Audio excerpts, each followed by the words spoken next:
What is going on, guys? Jason Burke here, Styles Clash for Life, coming at you on YouTube. And today I've got another edition of TV Talk. I have not done one of these in quite some time, but I wanted to catch up on some horror content. I haven't brought you guys any horror content on this channel in a while, so those of you guys that like horror, this is the one for you. This is the first TV show that I've actively tried to follow week to week. It's the first weekly episodic TV that I've watched in a long, long time. And I'm talking, of course, about 2021's Chucky, the Child's Play TV series that is brand new on the USA and Sci-Fi networks, respectively. Came on every Tuesday night for 8 episodes, and I fell behind on the first couple of weeks, and then I saw that YouTube put a couple episodes out on there. Watched those and then caught up on USA, and I gotta say, it's one of the better shows that I've seen in the last several years. I know that Nick Antosca was involved. He's done stuff like Channel Zero. Recently he did Antlers. And I know they brought back a lot of the original cast coming into production, especially Don Mancini, who created the scripts for TV, and I think also directed one of the episodes.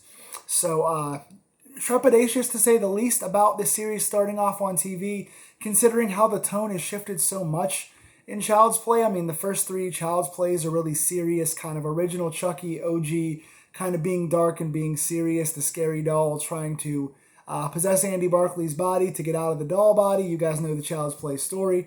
I'm sure I've ranked and rated several of those movies on this channel of the franchise. Big fan of it. Then, of course, they went to Bride of Chucky and Seed of Chucky, where Chucky got married and had a kid, and it got really campy and over-the-top comedy and like Hollywood style, and they made a spoof out of it. And then it came back in fairly recent years with the excellent Curse of Chucky, where it got back to its roots and kind of connected some of the original movies. And then it went to Cult of Chucky, where he started to split off and splinter off into multiple Chucky dolls. His soul got split because of his voodoo abilities, and now he's kind of in multiple different dolls. So with all the different tone shifts and all the shifts in the style of presentation and all the different weird kind of storylines they had going on, I was curious to see how this was going to go. But when I heard that Brad Dourif was coming back, and I heard Don Mancini was going to create it, and I heard they were going to do some tie-in stuff, I had to check it out, and I was not disappointed. Usually for reviews, I list the directors and writers and all that stuff in the cast, but it's an 8-episode TV series, so there are, I think, 5 different directors and 14 different writers credited, so I'm not going to list every single one of those for each episode and kind of the whole cast, but I'll bring you guys the spoiler-free review first, and then I'll do spoilers at the end. It's going to be hard to discuss this without talking spoilers, so I'll keep this video pretty brief.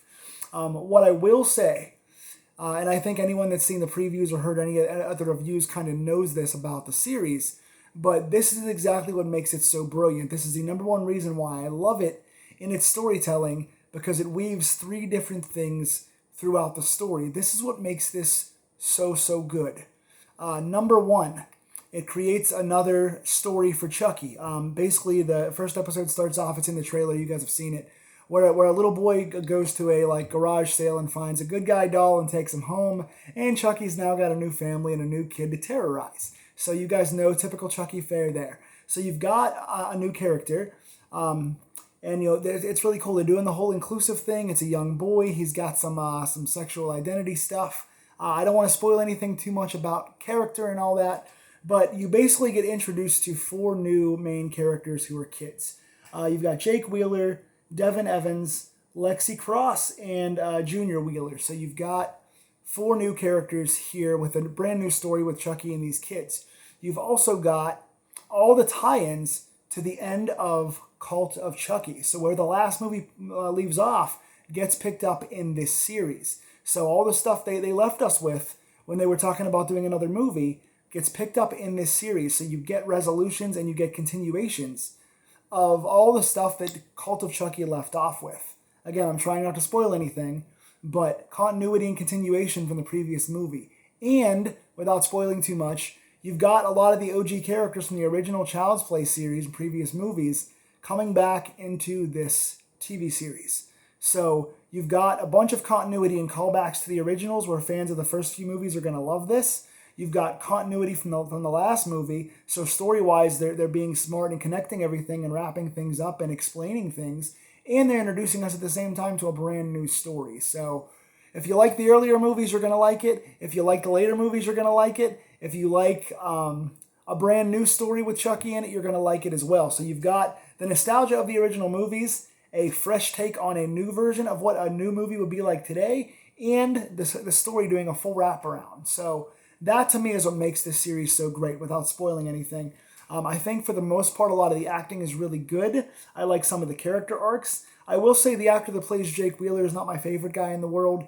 I feel like he pulls faces. I'm not the best actor, and I sometimes pull faces, so I kind of know, kind of what that looks like on screen. You don't always know you're doing it, but I feel like a lot of times, while Jake has got a nice arc and he's a likable character, and you're cheering for him to survive Chucky and all that, I think a lot of times his expressions are kind of either monotone or they're kind of all look the same to me. So he's kind of got that young Kristen Stewart vibe going on, the stuff she used to get made fun of in Twilight for. I think Jake Wheeler's actor does that. Again, I think he's likable and I think he does a good job overall, but I think he just pulls faces and sometimes maybe even underacts a little bit, if that makes any sense as a critique. And again, I'm not the best actor, so I'm not one to judge, but I don't think it's the strongest. Devin, I think, is pretty good for a child actor. Lexi Cross, I like a lot. She brings probably the most growth as a character out of these four child actors for the new series. I think Lexi Cross's character has the biggest arc from where she starts to where she ends in self-realization and kind of being proactive and changing her personality and stuff like that. I like what she does. Junior Wheeler also has a nice arc as well, especially in the last couple episodes. The last 2 episodes, he gets really strong. So one thing I'll say, spoiler-free about this, it feels authentically like Chucky. We've seen movies where it feels like Chucky. In the remake, we've seen that, it's Mark Hamill voices him. Great voice actor, but he's not Chucky. And the doll looks different. In this series, the doll looks very much like Chucky. He's like the OG. Of course, same voice actor, Brad Dourif. So he sounds just like Chucky. And he moves around like Chucky. There's not too many scenes that look obviously CGI. They hide Chucky in the right ways. They also show a lot of movement with the mouth and the body this time, and they do it in such a way that even on prolonged takes, it looks legit. There's nothing phony behind it. You can't tell any of the operators or strings, and it doesn't look like claymation or stop motion or any of that CGI stuff. So the movement of Chucky is great. I think the tone of this is good. Where some of the movies kind of took themselves pretty seriously, and then some of the other ones were very schlocky and over the top. I think they got the right balance in this, where I think movies like, if you like the serious ones, 1 and 2 are for you. If you like the comedy ones, Bride of Chucky is for you. I think Seed of Chucky went way too far in the comedic direction. And I think, like Child's Play 3 just kind of was boring and not fun and drained all the fun from the movie. So I think you have to find that balance of we're going to take our antagonist seriously. We're going to be afraid of Chucky. He's going to stalk kids and potentially harm people. But we also know that it's a walking doll who's wisecracking and saying funny things. So you've got to be a little fun with it too. You got to find the right balance in the horror and the comedy. And I think for the most part, that does this very well. I think in episode 8, the final episode, it does veer a little more in the comedic side for my liking. Some of the acting is over the top and some of the one-liners are a little bit out of place in my opinion. So maybe like the last episode or episode and a half get a little bit too comedic, but I think overall it still nails the tone. And even the times when it goes too far in the comedic direction, I think it does a good job in that. And again, for me, as somebody who likes continuity and likes following a story thread, I love that they were able to infuse a new story with new characters on their own journey, mixing and mingling in with previous characters in the other movies and giving us more of a tie-in to what we saw in the last movie. And also, they give us more of an origin story. We see for the first time a full backstory. We saw a couple things in Cult and Curse, but they give us a full backstory for Chucky. And I don't want to get spoilers yet, but you see Charles Lee Ray in his life before being Chucky and the people and stuff that he did and what made his mind a little crazy. We got him as a child. We got him meeting other helpers. We got him learning the voodoo. We see a really logical tie-in and a lot of flashbacks to what Charles Lee Ray was like before Chucky. So not only do you get continuity and callbacks to the first movies, but you get stuff before the first movie that occurs that feels authentic. It's not forced and it doesn't change the lore. I like when they can add backstory and take a few liberties without changing the lore or changing the stuff we already saw happen, which is the benefit to having Don Mancini, the original creator, creating this series. So it's a well-paced, well-directed, good-toned, overall solid acting, and a very good story thread for fans of the originals and the new stuff alike. I'm going to give this show one of my favorites in years. 8.5 out of 10. Must see. If you're a fan of the originals, and even if you're not and you just like horror and want to try something new, you can watch this. as a standalone even kind of, and you will enjoy it. So I'm going to say 8.5 out of 10. I love this. To those of you guys that want spoilers, here they come. Those of you guys that don't want spoilers, check the show out and come back. But for spoilers' sake, again, here we go. You get everyone. You get Christine Elise, who comes back as Kyle from the second movie. You get Andy Barclay. Andy Barclay and Kyle are on a mission trying to find all the Chucky dolls from Cult of Chucky and kill them so they don't go harming kids. So you get Andy Barclay again. You get Christine Elise, Kyle again. You get who else was in this thing from the originals, man?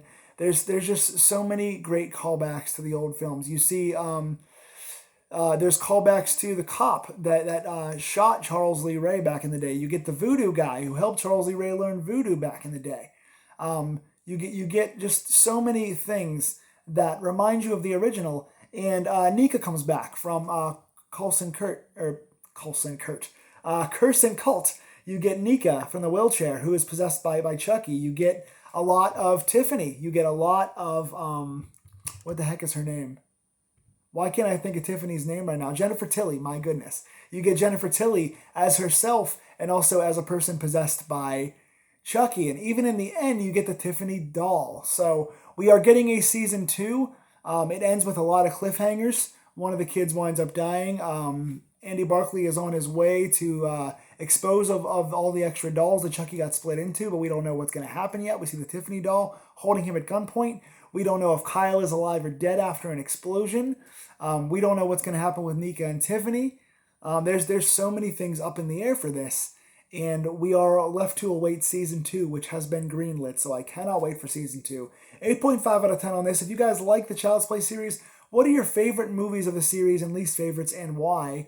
And also, what did you like most about this season, and what would you like to see the most out of season 2? A lot of questions for you guys. Tell me in the comments below. I want to interact with hardcore Child's Play and horror fans. Let's do a lot of commenting about our reflections on this series. Please like, share, and subscribe if you want more horror TV series and horror film reviews. Please check back on this channel later, and I will see you guys soon.